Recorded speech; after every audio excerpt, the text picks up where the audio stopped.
Getting married has 5 cases and 5 rulings. 5. The first case, it's compulsory. You have to.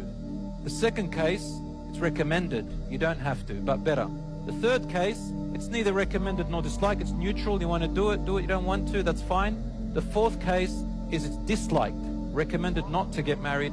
And the fifth case, it's forbidden to get married. So what are these cases? These scholars, a lot of people don't know this. The cases have been already, this is a past dealt with issue in the books of fiqh and jurisprudence. The marriage is compulsory when you have the means, the financial, physical and mental capacity to get married, and you have a high testosterone level or a temptation level or a lustful level that you fear you're going to fall into haram. You're going to fall into what we call fornication, zina. You're going to go out with a girl and do things, or the other way around. What do I mean by the other way around? A sister. So if you have the financial means and you're ready, you're mature enough, mentally enough, physically enough, financially enough, and you fear that you're going to fall into haram, then it becomes compulsory to get married.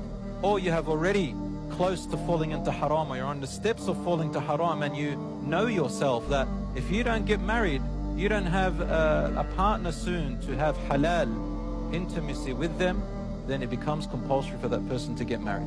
Number 2 is recommended, and that is when you do have the means, there's nothing stopping you, you have the financial means, you have the ability, but your temptations, you don't fear upon yourself, you have control over yourself, you're not falling into haram and you're not in the steps of haram. So you're not in that case, you have good control over yourself, therefore it's recommended to get married.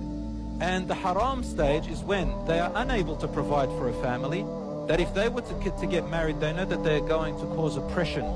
They're going to victimize that lady that they're going to get married. So obviously because the man is responsible for financial provision and protection of the wife, therefore he is unable to provide for her.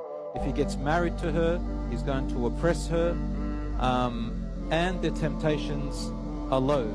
So these people, it's haram for them to get married, they should fast. So brothers and sisters, what you need to understand is that there are these 5 cases. Marriage is not always compulsory, not always recommended. Sometimes it's actually disliked, sometimes very neutral, sometimes it's haram. Especially it's haram if a person has no drive whatsoever, and they're not going to be able to fulfill the wife's need who they marry. Let's say someone who is in the dislike stage, let's say they just want to get married to someone for companionship, but they don't really want to do much more than that.